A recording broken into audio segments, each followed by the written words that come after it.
افغانستان میں امریکہ اور نیٹو اپنے اتحادی ممالک کے ساتھ مل کر جنگ لڑ رہے تھے۔ امریکہ نے 2001 میں افغانستان پر حملہ کیا۔ یہ ورلڈ ٹریڈ سینٹر پر ہونے والے حملے کا رد عمل تھا۔ اس حملے کو 9/11 کے نام سے جانا جاتا ہے۔ جنگ کے دوران امریکہ، نیٹو اور اتحادی افواج کے لیے آنے والا سامان پاکستان کے راستے افغانستان پہنچتا تھا۔ بیرون ملک سے آنے والے ان کنٹینرز میں بڑی مقدار میں اسلحہ اور ضروریاتی زندگی کی دوسری اشیاء موجود ہوتی تھی۔ ایک دن یہ خبر آئی کہ یہ تمام کنٹینرز افغانستان پہنچنے کی بجائے پاکستان میں ہی کہیں غائب ہو گئے ہیں۔ سپریم کورٹ نے اس معاملے پر از خود نوٹس لیا۔ اس وقت Iftikhar Muhammad Chaudhry chief justice of Pakistan تھے۔ اب سوال یہ پیدا ہوتا ہے کہ یہ کنٹینرز کا اتنا بڑا اسکینڈل سامنے کیسے آیا؟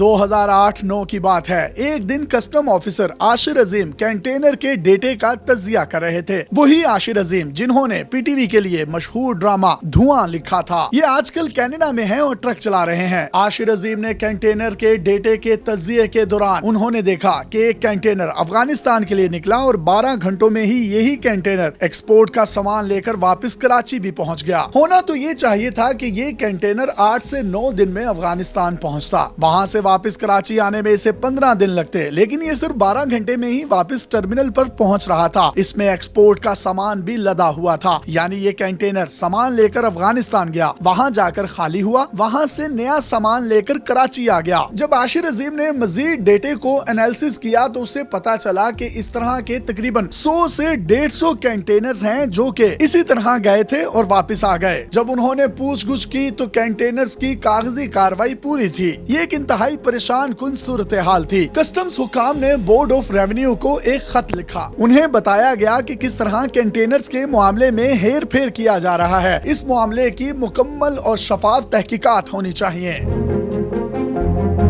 اس معاملے کی تحقیقات ہونے کی بجائے ایماندار عاشر عظیم اور اس کی پوری ٹیم کو معطل کر دیا گیا۔ قانون کے مطابق اگر کسی سول سرونٹ کو معطل کیا جاتا ہے تو اسے 90 روز میں معطلی کی وجہ بتائی جاتی ہے۔ اس کیس میں عاشر عظیم کو 1.5 سال تک کسی نے نہیں بتایا کہ انہیں کیوں سسپینڈ یا معطل کیا گیا ہے۔ وہ جس بھی افسر کے پاس جاتے اس کے پاس کوئی جواب نہیں ہوتا تھا۔ بعد میں پتا چلا کہ ان کے خلاف ایک خفیہ ادارے نے رپورٹ پیش کی ہے۔ رپورٹ میں کہا گیا کہ بیوروکریٹ عاشر عظیم امریکن خفیہ ایجنسی CIA کا ایجنٹ ہے۔ عاشر عظیم اور اس کی ٹیم CIA سے آرڈر لیتے ہیں اور پاکستان کا یہ اسٹریٹجک ڈیٹا امریکہ کو دکھاتے ہیں۔ لیکن سوال یہاں یہ پیدا ہوتا ہے، اگر کوئی شخص جاسوسی میں ملوث تھا یا اس کی ٹیم ملوث تھی تو اسے قانون کے مطابق گرفتار کیا جانا چاہیے تھا، لیکن اس معاملے میں ایسا کچھ نہیں ہوا۔ عاشر عظیم اور ان کی ٹیم کے ارکان آزاد گھومتے رہے، انہیں کسی نے ہاتھ تک نہیں لگایا۔ انہیں تو بس راستے سے ہٹانا تھا تاکہ کنٹینرز کو غائب کرنے کا کاروبار جاری رہے۔ 2010 میں افتخار محمد چودھری جو اس وقت کے چیف جسٹس تھے، انہوں نے اس معاملے کا از خود نوٹس لے لیا۔ اسے کراچی بے امنی کیس کے ساتھ سنا گیا۔ تحقیقات ہوئی تو پتا چلا کہ نیٹو اور امریکہ کے ہزاروں کنٹینرز پاکستان میں ہی غائب ہو رہے ہیں۔ ایک ایک کنٹینر پر تقریباً 20 سے 22 لاکھ ڈیوٹی پڑتی تھی، لیکن افسران کی ملی بھگت کے ساتھ 6 سے 7 لاکھ روپے میں کنٹینر کلیئر کرا لیے جاتے۔ ان کنٹینرز کو کراچی کے ہی گوداموں میں لے جایا جاتا اور وہیں خالی کیا جاتا۔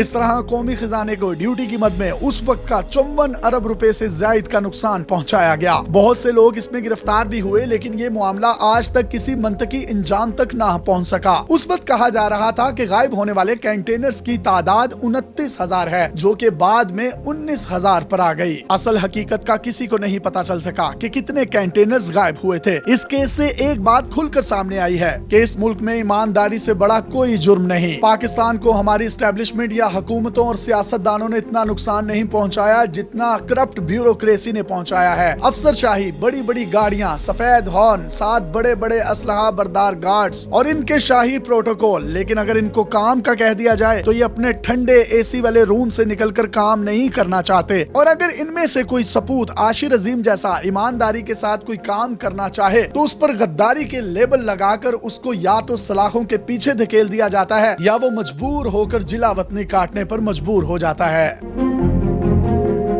پاکستان میں اگر آپ ایماندار ہیں، اپنے ملک کے لیے مخلص ہیں، اپنے عہدے کی لاج رکھتے ہیں، خلوص نیت سے کام کرتے ہیں تو آپ کا حشر بھی عاشر عظیم کی طرح ہی ہو سکتا ہے۔ ایسا ایماندار آفیسر جس کی حکومت پاکستان نے تو اس وقت کسی بھی قسم کی کوئی عزت نہیں رکھی، لیکن ڈیلی پاکستان عاشر عظیم سمیت بیوروکریسی میں موجود تمام ایماندار افسران کو سلام پیش کرتا ہے۔ اپنے میزبان یاسر شامی کو پاکستان کے سب سے بڑے digital media network Daily Pakistan سے اجازت دیجیے اور دیکھتے رہیے ڈیلی پاکستان۔ اللہ حافظ۔